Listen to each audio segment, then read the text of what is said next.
Argentina. For most of us, it is a football-crazy nation, and Lionel Messi is from Argentina. They even won the Qatar World Cup this year. But most of us do not have much idea what Argentina does for its economy apart from playing football. Argentina is located in southern South America, sharing land borders with Chile, Bolivia, Paraguay, and Brazil. From the joy of winning World Cup to not being able to buy tomatoes, another country, along with Sri Lanka, Pakistan, Lebanon, Sudan, and Afghanistan, going to get bankrupt. In Argentina, inflation has hit 102.5% in February, the country's statistics agency said, meaning the price of many consumer goods has more than doubled. According to one woman, there is nothing left. There is no money. People don't have anything. So how do they buy? According to Irene DeVita, a 74-year-old retiree shopping for groceries, she was forced to forego a planned purchase of tomatoes as food costs outstripped her ability to pay. Nearly 40% of Argentines live in poverty today. The situation is alarming, and civil rights may be around the corner, much like what happened in Sri Lanka. The question is, what went wrong?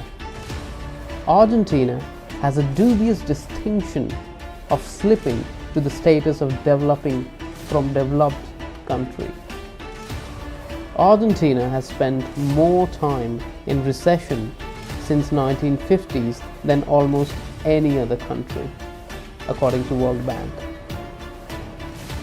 Let's understand what caused Argentina's economic slide from being richer than France and Germany in 1990s to a situation where almost half of its population is living below poverty line. Argentinian economy is struggling for more than 3 decades now.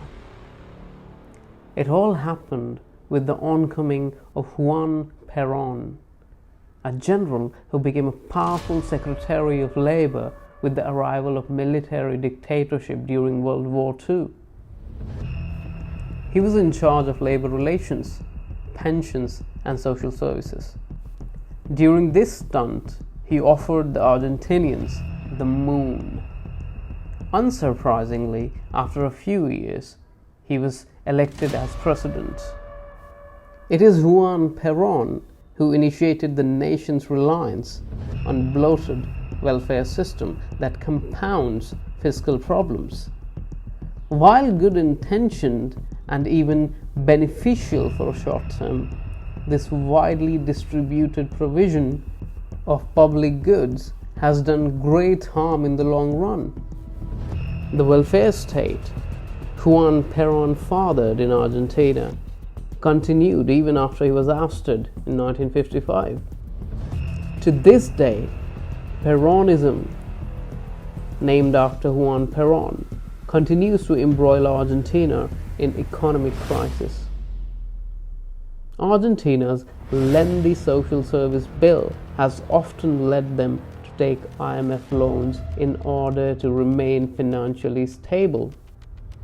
For example, it recently took out a $44 billion loan despite already owing the fund $40 billion from 2018. Argentina's economic woes are more institutional and structural than circumstantial, against what their politician claims. For example, the president says the Russia-Ukraine war coupled with severe drought has caused the recent inflation.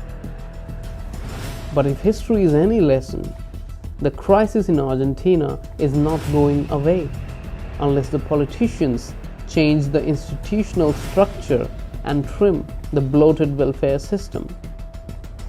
It will need a politician with political will to do it, as these steps will probably cost them their elections, much like what Emmanuel Macron is doing in France. Kudos to him. For example, public transportation subsidies are a prime case of a slashable cost. It should also slash energy subsidy. For example, an average Argentinian pays only $5 against $115 in United States of America.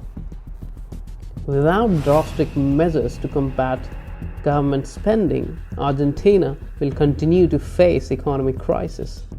Spending public money on people who don't need it ultimately hurts the Argentinians more than the bloated welfare system helps them.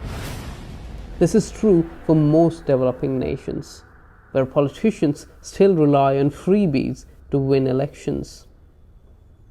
As for Argentina, heavily trimming down social programs and energy subsidies is the way to go. That's it for today's video. Please do not forget to like and subscribe to the channel and press the bell icon to stay notified for any video that we upload. Thank you so much.